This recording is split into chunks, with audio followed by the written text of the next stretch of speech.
Tanawa guys, so dili na nag-session expired. So mobalik siya log out.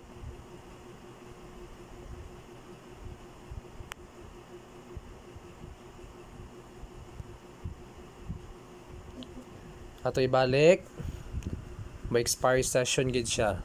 Meaning di na ta ka Facebook. Di na pwede mag Facebook. Okay, punta naman tayo sa ating Instagram. So ito rin ang sa Instagram natin ngayon. So wala na rin, something went wrong pa rin. So pag okay natin yan, so ganun na mangyayari. Hindi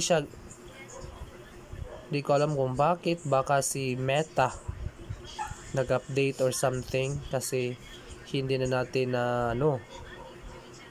hindi na ma-open natin ating Instagram, hindi na ma-open, parang lahat ata hindi na ma-open.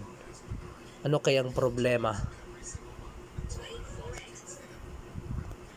So kahit sa Facebook Lite, hindi